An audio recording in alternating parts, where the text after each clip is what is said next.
सृष्टि का नियम नहीं है, मर्यादा नहीं है।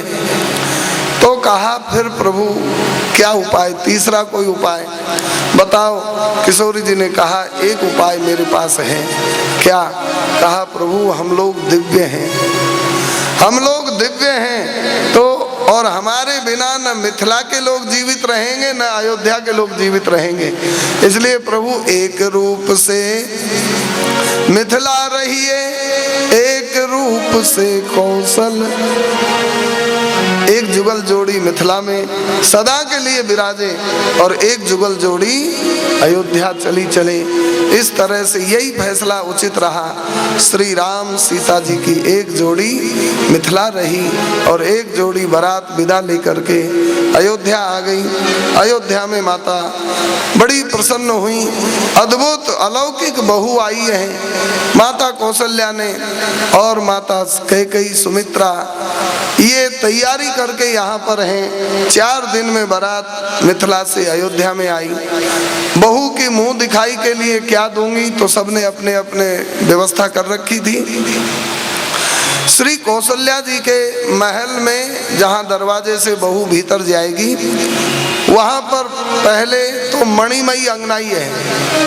उस अंगनाई में कमल के ये पंखुड़ी बिछाई गई, कमल की पंखुड़ी। उन पंखुड़ियों पर पराग बिछाया गया। पंखुड़ी कितनी कोमल, उस पर कमल का पराग बिछाया गया।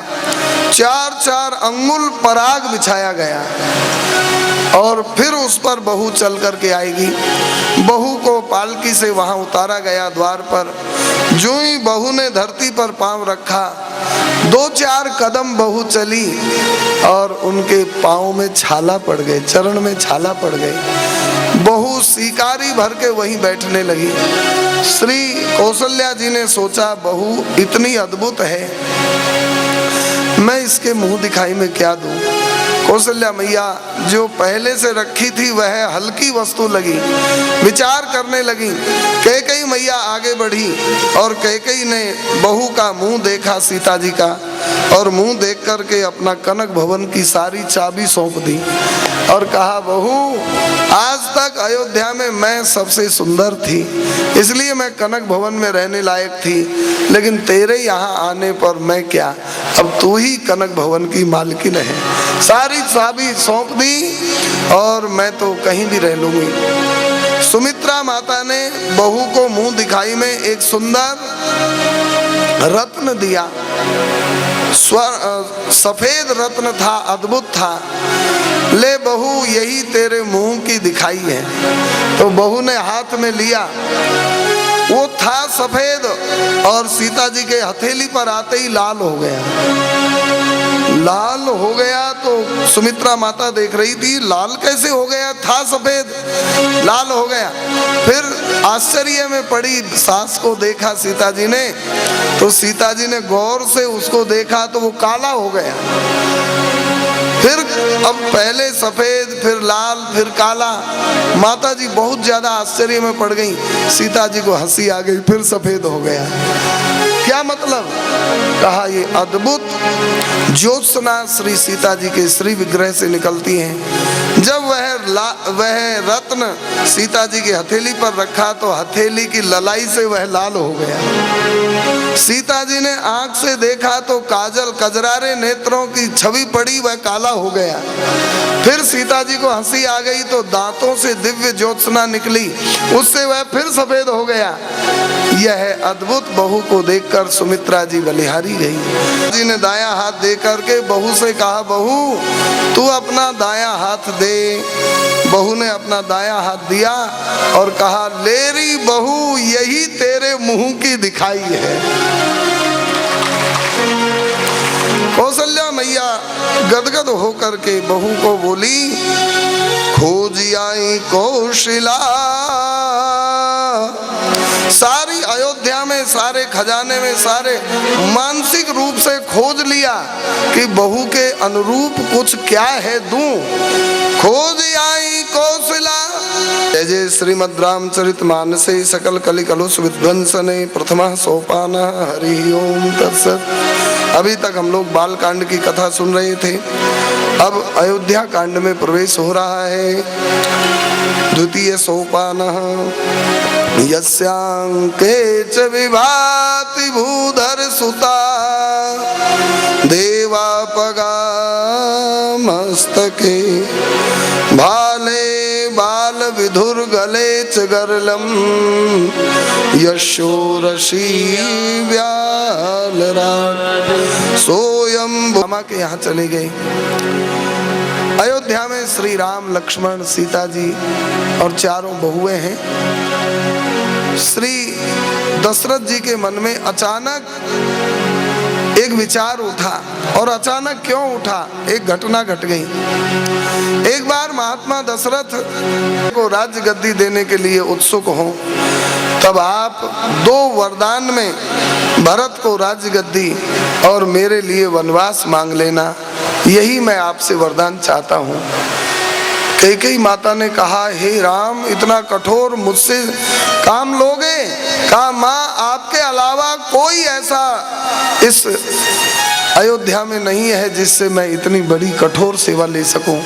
इसलिए माता, आपसे यही आशा है, आप मेरे लिए वनवास 14 साल का मांग लेना। माता ने कहा, मांग लूंगी, लेकिन उसके बाद माँ, मरना भी नहीं है, जीवित रहना। ऐसे सेवा ली है। भगवान श्री राम वन में जाने की और योजना बनाए, नहीं सह सकती हैं। अगर केवल अयोध्या का ही राजा राम बने तो राम की इज्जत बढ़ी नहीं, घट गई। अब बताओ, अनंत ब्रह्मांडों के स्वामी श्री राम, और अगर 84 कोस अयोध्या के ही राजा बने तो राम की इज्जत है कि बेइज्जत है? इसलिए कैकेयी माता कहती है, मेरे राम जो अनंत ब्रह्मांड जिनके रोम रोम में है, वो केवल अयोध्या के ही राजा नहीं होने चाहिए, कम से कम संपूर्ण पृथ्वी के तो राजा होने चाहिए। और पृथ्वी के राजा तब तक नहीं होंगे जब तक रावण नहीं मरेगा, और रावण को मार करके श्री राम की संपूर्ण ब्रह्मांड में जय जयकार होगी, तब मेरे राम सारी पृथ्वी के एकमात्र चक्रवर्ती सम्राट बनेंगे।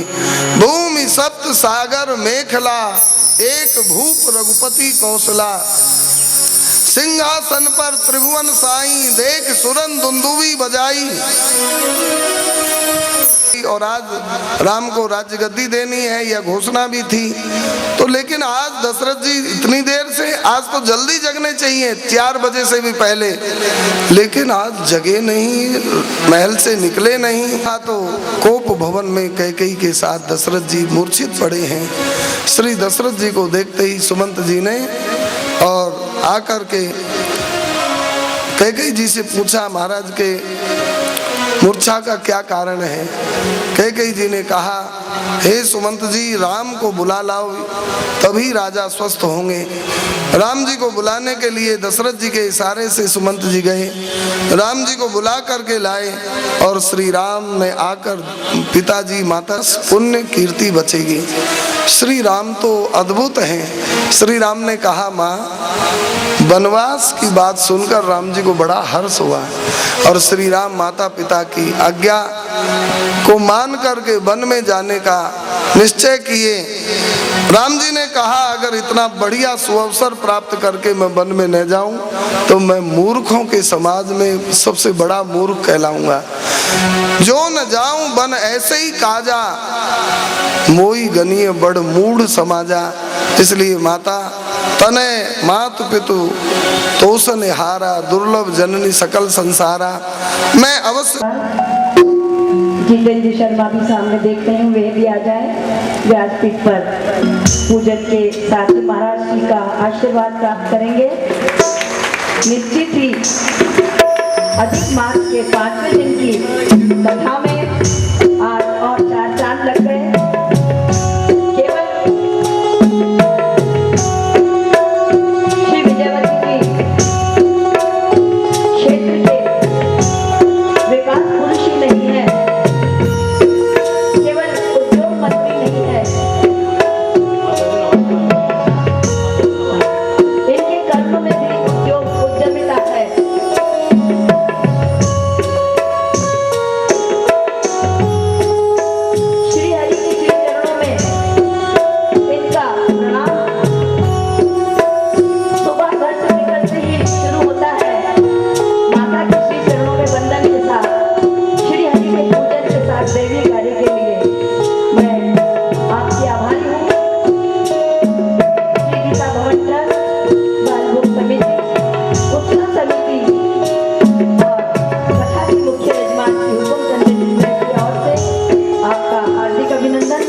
हार्दिक स्वागत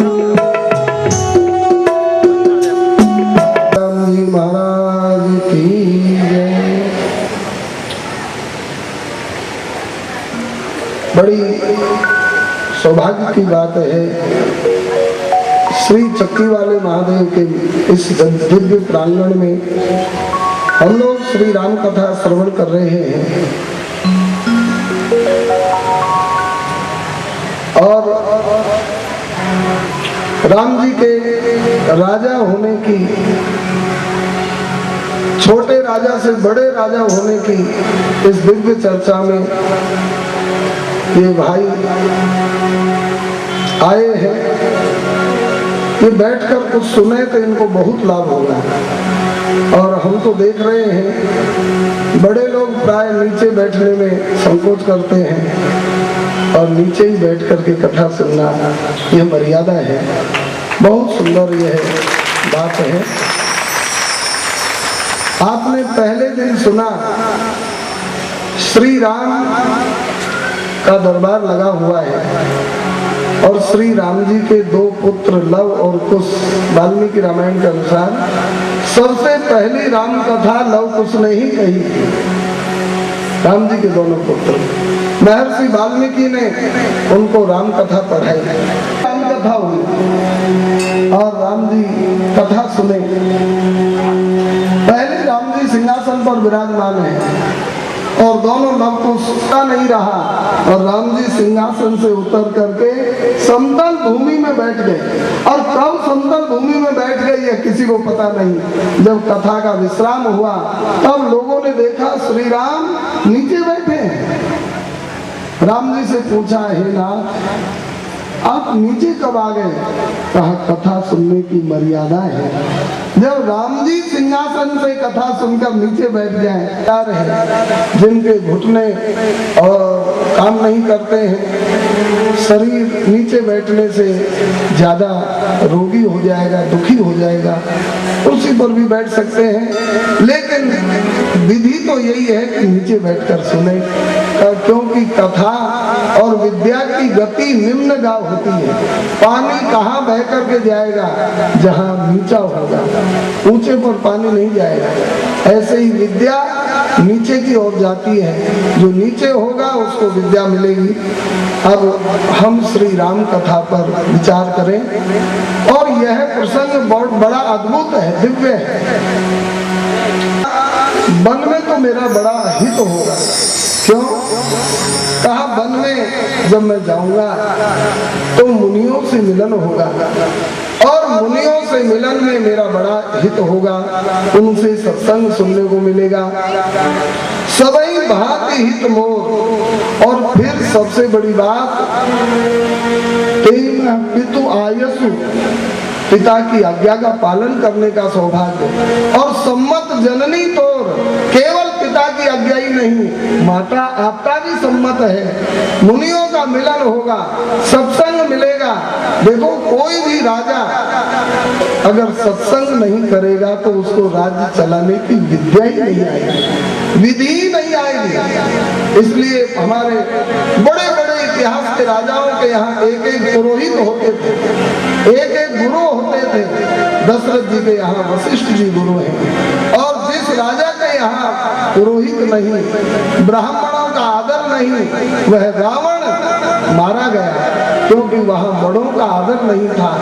माल्यवान उसका नाना था, माल्यवंत अपि जरठ निशाचर। रावण मात पिता मंत्रीवर, नाना को वह गाली देता था।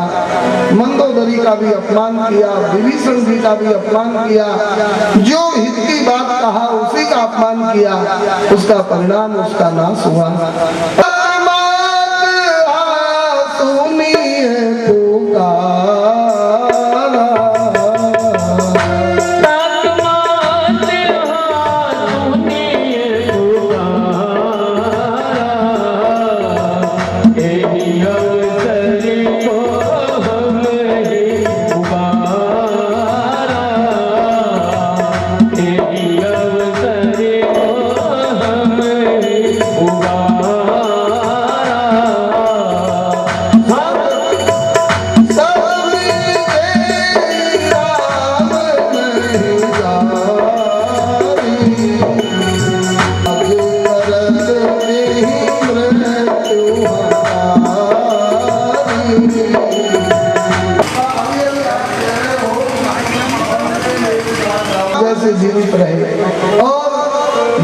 बिना मछली जैसे रहे वैसे ही आपके बिना मेरी दशा हो। तो